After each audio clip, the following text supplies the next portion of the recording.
First deputy prime minister ആദ്യമായിട്ട് deputy prime minister പട്ടേലാണ്. Last was L K Advani became deputy prime minister. That is not mentioned in the constitution of India. ഏതാ? അതായത് നമുക്ക് prime മിനിസ്റ്റർക്ക് തോന്നുകയാണെങ്കിൽ ഒരു post ഉണ്ടാക്കാം, acting deputy prime minister. അപ്പോൾ ആദ്യത്തെ ഗവൺമെൻറ് ഉണ്ടാക്കിയപ്പം കോൺഗ്രസിലെ മിക്കവാറും പേര് നെഹ്റു പ്രധാനമന്ത്രി ആകുന്നതിനെതിരായിരുന്നു. അവരുടെ എല്ലാ അഭിപ്രായവും പട്ടേൽ പ്രധാനമന്ത്രിയാകണം. ഗാന്ധിജി ഫേവർ ചെയ്ത് നെഹ്റുവിനെയാണ്. നെഹ്റു പ്രധാനമന്ത്രിയായി. Patel equally competent. അപ്പോൾ പട്ടേലിനെ വെറും മന്ത്രിയാക്കാൻ വയ്യ. അതുകൊണ്ട് ഡെപ്യൂട്ടി പ്രൈം മിനിസ്റ്റർ, എന്നിട്ട് ഹോം ഡിപ്പാർട്ട്മെൻറ്റ് കൊടുത്തു. പട്ടേൽ മരിച്ചതോടെ ആ പോസ്റ്റ് ഇല്ലാതായി. പിന്നെ ഇന്ദിരാഗാന്ധി വന്നപ്പം മൊറാർജി ദേശായി രണ്ടുപേരും പ്രധാനമന്ത്രി സ്ഥാനത്ത് മത്സരിച്ചു. അതുകൊണ്ട് ഇന്ദിരാഗാന്ധി കാണിച്ചു, ഇന്ദിരാഗാന്ധി പ്രധാനമന്ത്രിയാകും, Morarji Desai deputy prime minister. പിന്നെ deputy prime minister portfolio, major portfolio കാണും. മിക്കവാറും പേര് ഹോം. പിന്നെ ഫിനാൻസ് ചിലർക്ക് ഫിനാൻസ് വലിയ ഇൻട്രസ്റ്റ് ആണെങ്കിൽ finance.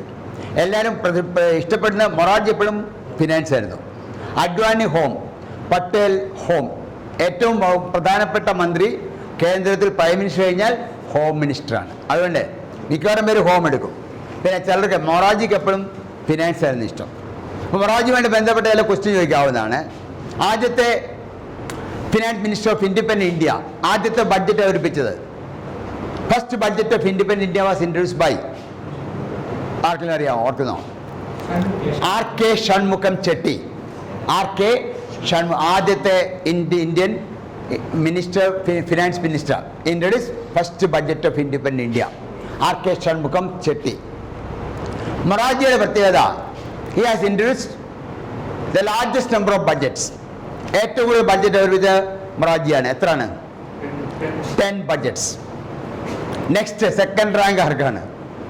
Second rank goes to Chidambaram with 9 budgets. Chidambaram has introduced 9 budgets. നമ്മൾ പണ്ട് 2 കൊല്ലം മുമ്പ് വരെ കേന്ദ്രത്തിൽ 2 ബഡ്ജറ്റായിരുന്നു, general budget and railway budget. ഇപ്പം ഒറ്റ ബഡ്ജറ്റേ ഉള്ളൂ. We introduce only 1 budget. And budget can be introduce only in the Lok Sabha. രാജ്യസഭയിൽ അവതരിപ്പിക്കാൻ പറ്റത്തില്ല. Can the Rajya Sabha pass a budget? രാജ്യസഭയ്ക്ക് ബഡ്ജറ്റ് പാസ്സാക്കാനും പറ്റത്തില്ല. It can only discuss. Rajya Sabha can only discuss the budget. Rajya Sabha cannot pass the budget. Pass ചെയ്യാൻ അവകാശമില്ല. ഈ money മുഴുവനും പവർ മുഴുവൻ കൊടുത്തിരിക്കുന്നത് ലോക്സഭയ്ക്കാണ്. Rajya Sabha can simply discuss the budget. അല്ലെങ്കിൽ നമുക്ക് പറയാം, it can delay the passage of a money bill or budget for a maximum period of 14 days. അതുപോലെ ഒരു ക്വസ്റ്റ്യൻ ചോദിക്കും, money bill should be certified as money bill. Who certifies this? The speaker of Lok Sabha certifies that the bill is a money bill, and that cannot be questioned in the court. Speaker decision cannot be challenged. But speaker bill money bill അല്ലെങ്കിൽ അല്ല, ആണെന്ന് പറഞ്ഞാൽ ആണ്, അല്ലെന്ന് പറഞ്ഞാൽ അല്ല. Therefore speaker decision is final and that cannot be questioned in a court. ഇപ്പോൾ അടുത്ത കാലത്ത് സ്പീക്കറെ കുറിച്ച് പലപ്പോഴും ക്വസ്റ്റ്യൻ ചോദിക്കാറുണ്ട്. ഒന്ന്, ഇപ്പം മന്ത്രി ആകുന്ന ആള് ലോക്സഭ മെമ്പർ ആയിരിക്കണമെന്നില്ല, രാജ്യസഭ മെമ്പർ ആകണമെന്നില്ല, 6 മാസത്തിനായാൽ മതി. സ്പീക്കറും ലോക്സഭ മെമ്പറല്ല, 6 മാസത്തിനാണ് ലോക്സഭ മെമ്പർ ആയാൽ മതിയോ? പോരാ. Speaker should be elected from among the members. Among the members തന്നെ സ്പീക്കറെ തിരഞ്ഞെടുക്കണം. A non member cannot be elected speaker. സ്പീക്കർക്ക് വേറൊരു പ്രത്യേകതയുണ്ട്. ലോക്സഭ പിരിച്ചുവിട്ടാലും speaker will continue until immediately before the new speaker is appointed. അതായത് പുതിയ ലോക്സഭ തെരഞ്ഞെടുത്ത് ഫോർത്ത് സ്പീക്കർ വരുന്നവരെ ദി സ്പീക്കർ വിൽ കണ്ടിന്യൂ. എന്തുകൊണ്ടാണ് ഈ സ്പീക്കറെ ഇങ്ങനെ തുടരാൻ അനുവദിക്കുന്നത്? ലോക്സഭ പിരിച്ചുവിട്ടെങ്കിലും അല്ലെ കേരള അസംബ്ലി പിരിച്ചുവിട്ടാലും സ്പീക്കർ തുടരും. അതിൻ്റെ കാരണം എന്തായിരിക്കാം? ലെജിസ്ലേറ്റീവ് സെക്രട്ടേറിയറ്റ് കേരളത്തിലെ, കേന്ദ്രത്തിൽ ലോക്സഭ കൺട്രോൾ ചെയ്യുന്നത് സ്പീക്കറാണ്. അപ്പം സ്പീക്കർ ഇല്ലാതായാൽ അതിന് പൊളിറ്റിക്കൽ ഹെഡ് ഇല്ലാതാവും. അതുകൊണ്ടാണ് speaker is allowed to continue. ഇപ്പം സ്പീക്കർ ആരെടുത്ത് ഓത്തെടുക്കുന്നു ചോദിച്ചാൽ എന്ത് പറയും? സ്പീക്കർ ആരെടുത്താണ് ഓത്തെടുക്കുന്നതെന്ന് ചോദിച്ചാൽ എന്ത് പറയും? MP ആയിട്ട് എടുക്കുന്നത്. സ്പീക്കർ എന്നുള്ള സ്ഥാനം, സ്പീക്കർ മെമ്പറാകുന്ന ലോക്സഭ ഫോട്ടോ സ്പീക്കർ മുമ്പിലായിരിക്കാം. സ്പീക്കർ ഓത്തെടുക്കുന്ന ചോദിക്കുന്ന കൺഫ്യൂസിങ് ക്വസ്റ്റ്യാണ്. സ്പീക്കർക്ക് ഓത്തില്ല, സ്പീക്കർ ഹാസ് നോ ഓത്ത്. സ്പീക്കർക്ക് ഓത്തേയില്ല. ഏക ഫംഗ്ഷണറി, ഓത്തെടുക്കാത്ത ഏക ഫംഗ്ഷണറി സ്പീക്കറാണ്. ഒരാളെ സ്പീക്കറായിട്ട് തിരഞ്ഞെടുത്താൽ നേരെ വന്ന് ചാർജ് എടുക്കുകയാണ്. ഈ ഡസൻ ടേക്ക് ഓത്ത്. ഡെപ്യൂട്ടി സ്പീക്കർക്ക് ഓത്തില്ല, രണ്ടുപേർക്ക് ഓത്തില്ല ഉള്ളൂ. പോർട്ടർ സ്പീക്കർ ഈസ് ഫോൺ in before the speaker, sorry before the president of India. ഓത്തില്ല. ഒരാളെ തിരഞ്ഞെടുത്താൽ നേരെ ചാർജ് എടുക്കാതെ മാത്രമേ ഉള്ളൂ. ബാക്കി എല്ലാ ഫംഗ്ഷണറീസിനും ഓത്തുണ്ട്. അങ്ങനെ ഓത്ത് വെച്ചിട്ടില്ല നമ്മുടെ ഭരണഘടനയ്ക്കകത്ത്, ഓത്തില്ല. പോർട്ടർ സ്പീക്കറായിട്ടുള്ള ഓത്ത് എടുക്കുന്നത് ലോക്സഭ മെമ്പറായിട്ടുള്ള ഓത്താണ് പ്രസിഡന്റ് എടുക്കുന്നത്, അല്ല Porter സ്പീക്കറിന് ഓത്തുമില്ല.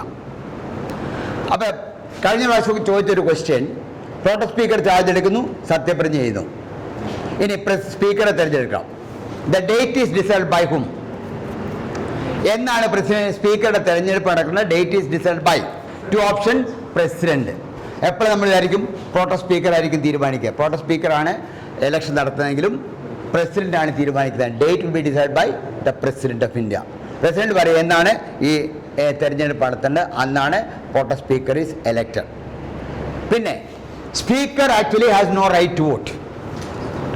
Speaker has only a casting vote which uses in case of a tie. Speaker does not speak in the house.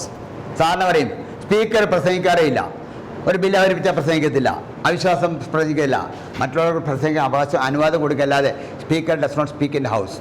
അപ്പം ഒരു statement, speaker can take part in the discussion and exercises right to vote at the first instance. എപ്പോൾ പ്രസംഗിക്കുകയും ചെയ്യാം, ആദ്യത്തെ cast വോട്ടല്ല സ്വന്തം വോട്ടങ്ങ് ഉപയോഗിക്കുകയും ചെയ്യാം. എപ്പോഴാണ്? ഇദ്ദേഹത്തിന് ഒറ്റ സിറ്റുവേഷൻ മാത്രം. He can take part in the discussion and exercise right to vote. Sorry, exercise right to vote at the first instance. Yes? Yes. Speaker removal. Speaker removal ചർച്ച ചെയ്യുമ്പോൾ അദ്ദേഹം പ്രസൈഡ് ചെയ്യത്തില്ല.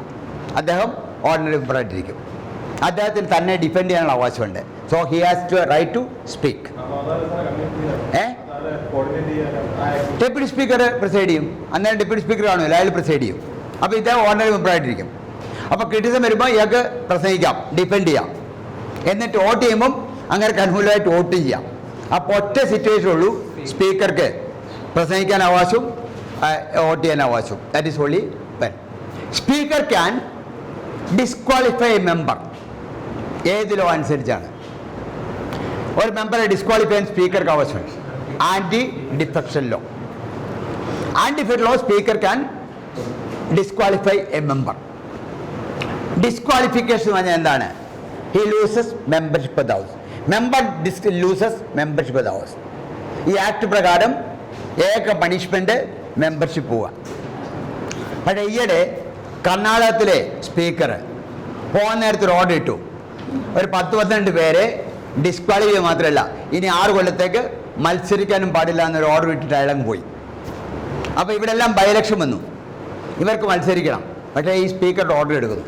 കോടതി ചലഞ്ച് ചെയ്തു, സുപ്രീം കോടതി അത് തള്ളിക്കളഞ്ഞു.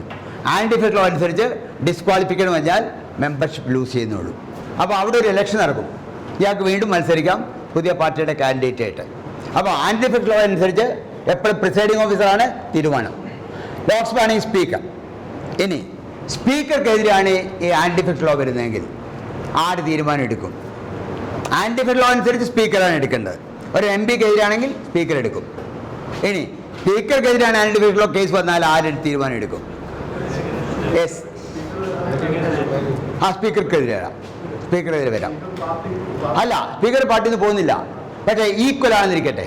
ഇപ്പോൾ കേരള അസംബ്ലിയിൽ സ്പീക്കർ കഴിഞ്ഞ് 70. അപ്പം അവിശ്വാസം വരുന്നു. റൂളിംഗ് പാർട്ടി അല്ലെങ്കിൽ ഒപ്പനന്റ് പാർട്ടി പറയുകയാണ് ഈ സ്പീക്കർ ആ പാർട്ടിക്കാരനോ ആണെങ്കിൽ ഇരിക്കട്ടെ, ഇങ്ങനെ വോട്ട് ചെയ്യണമെന്ന് പറഞ്ഞാൽ കേട്ടില്ലെങ്കിൽ, അപ്പോൾ സ്പീക്കർക്കെതിരെ വന്നാൽ റൂൾ എന്ന് പറഞ്ഞാൽ a member elected by the house will elect a member. ആ ഹൗസ് ഒരു മെമ്പറെ എലക്ട് ചെയ്യും, അയാൾ തീരുമാനിക്കും. അപ്പോൾ അതൊക്കെ ടെക്നിക്കലായിട്ട് ചോദിക്കുന്നതാണ്. സ്പീക്കർക്കെതിരെ വന്നാൽ തീരുമാനം എങ്ങനെ എടുക്കും? One member elected by the house will decide. അതുപോലെ nominal member can join any party within 6 months. ഒരു നോമിനൽ മെമ്പർ പാർട്ടി മെമ്പർ അല്ലെങ്കിൽ ഈ can join any party within 6 months. Independent മെമ്പർക്കോ? ഇൻഡിപെൻഡന്റ് മെമ്പർക്ക് ഒരു പാർട്ടി ജോയിൻ ചെയ്യാൻ പറ്റുമോ? ഇൻഡിപെൻഡന്റ് മെമ്പർക്ക് ഒരു പാർട്ടിയിലും ജോയിൻ ചെയ്യാൻ പറ്റത്തില്ല ടേം തീരുന്നവരെ. നോമിനി മെമ്പർക്കാണെങ്കിൽ 6 മാസത്തിനകം ഏത് പാർട്ടിയിലും ചേരാം. പക്ഷേ 6 മാസം കഴിഞ്ഞാൽ പിന്നെ ഒരു പാർട്ടിയിൽ അയാളുടെ ടേം തീരുന്നവരെ. നോമിനി മെമ്പർ രാജ്യസഭയിലേക്കാണെങ്കിൽ 6 മാസത്തിനകം ചേരാം. ചേർന്നില്ലെങ്കിൽ പിന്നെ 5.5 കൊല്ലം ഒരു പാർട്ടിയിലും ചേരാൻ പറ്റത്തില്ല. ആംഗ്ലോ ഇന്ത്യൻ ലോക്സഭ മെമ്പർ ആണെങ്കിൽ 5 കൊല്ലമാണ്. 6 മാസം ചേർന്നില്ലെങ്കിൽ 4 കൊല്ലം പിന്നെ ചേരാൻ പറ്റില്ല. ഇൻഡിപെൻഡന്റ് മെമ്പർക്ക് ചേരാനേ പറ്റില്ല. ഇന്നസെന്റ് കഴിഞ്ഞ അസംബ്ലിയിൽ ഇൻഡിപെൻഡന്റ് മെമ്പറാണ്, ഒരു പാർട്ടിയിലും ചേരാൻ പറ്റത്തില്ല. അതാണ് ആന്റി ഡിഫെക്ഷൻ ലോ പറയുന്നത്. പാർട്ടി സ്വതന്ത്രം എന്ന് പറയാം, പക്ഷേ അവിടെ ഇൻഡിപെൻഡന്റ് മെമ്പറാണ്, പാർട്ടി ചേരാൻ പറ്റത്തില്ല. ഒരു മെമ്പർക്കും പാർട്ടി എലക്ട് ചെയ്തൊക്കെ രാജിവെക്കാനും പറ്റത്തില്ല, വേറെ പാർട്ടി ചേരാനും പറ്റത്തില്ല. നമ്മൾ പാർട്ടി മെമ്പറായാൽ പാർട്ടി മെമ്പറായിട്ട് എലക്ട് ചെയ്താൽ പാർട്ടി മെമ്പറായിട്ട് തന്നെ ഇരിക്കണം. അടുത്ത ഇലക്ഷൻ വേണമെങ്കിൽ പോകാം. അപ്പോൾ ഒരു ക്വസ്റ്റ്യൻ ചോദിക്കുകയാണ്, ഏത് ഇല്ല. ചിലർ വിചാരിക്കും ഞാൻ ഇൻഡിപെൻഡൻ്റ് ആയിട്ട് ഇരുന്നാലും എനിക്ക് കുറച്ചുകൂടി വോട്ട് കിട്ടും, പാർട്ടി ചേർന്ന് കിട്ടിയാൽ. ഇപ്പം ഇന്നസെന്റ് നോക്കിയപ്പോൾ ഫിലിമാർ എന്നുള്ള ഇലയിലൊക്കെ വോട്ട് കിട്ടും, പാർട്ടി കാൻഡിഡേറ്റ് അല്ലെങ്കിൽ കുറച്ചുകൂടി വോട്ട് കിട്ടും. അല്ല, പാർട്ടി പിന്തുണയേക്കാളല്ല പാർട്ടി മെമ്പർ എന്ന് പറയുന്നത്. പാർട്ടി മെമ്പറായ പിന്നെ പാർട്ടി പറഞ്ഞ എല്ലാം കേട്ടേ പറ്റുള്ളൂ. മറ്റേ ഇൻഡിപെൻഡൻ്റ് ആണെങ്കിൽ അസംബ്ലി മെമ്പറായി കഴിഞ്ഞാൽ പാർട്ടി സ്വതന്ത്രമായിട്ട് തീരുമാനം എടുക്കാൻ വേണമെങ്കിൽ. ആന്റി ഡിഫെക്ട് ലോ അനുസരിച്ച്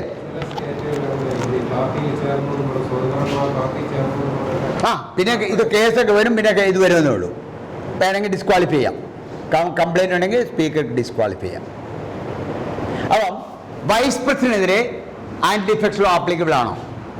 വൈസ് പ്രസിഡന്റിനെതിരെ ആന്റി ഡിഫെക്ട് ലോ ആപ്ലിക്കബിൾ ആണോ? ആലോചിച്ചാൽ മതി, തീരുമാനിക്കാം. സ്പീക്കർക്കെതിരെ ആന്റി ഡിഫെക്ട് ലോ ആപ്ലിക്കബിൾ ആണ്. ആന്റി ഡിഫെക്ട് ലോ വെച്ച് സ്പീക്കറെ ഡിസ്ക്വാളിഫൈ ചെയ്യാം. വൈസ് പ്രസിഡന്റിനെതിരെ ആന്റി ഡിഫെക്ട് ലോ വരുമോ? വരത്തില്ല. എന്തുകൊണ്ട് വരത്തില്ല? ആന്റി ഡിഫെക്ട് ലോ അനുസരിച്ചുള്ള പണിഷ്മെന്റ് എന്താണ്? ഡിസ്ക്വാളിഫിക്കേഷൻ, മെമ്പർഷിപ്പ് ഇല്ലാതാവും. വൈസ് പ്രസിഡന്റ് മെമ്പർഷിപ്പ് ഇല്ല, രാജ്യസഭ മെമ്പറല്ല വൈസ് പ്രസിഡന്റ്. അതുകൊണ്ട് anti defect law vice president തെരഞ്ഞെടുക്കുക പാർട്ടി ബേസിലും അല്ല. വൈസ് പ്രസിഡന്റ് മെമ്പർഷിപ്പ് ഇല്ല, അതുകൊണ്ട് anti defect law will not be applicable. ഇങ്ങനെ കുറേ ക്വസ്റ്റ്യനൊക്കെ തിരിച്ചും മറിച്ചും വരാം. Other things we shall discuss. നാളെ ഇന്ത്യൻ പൊളിറ്റി തന്നെയാണ്. ഓക്കെ.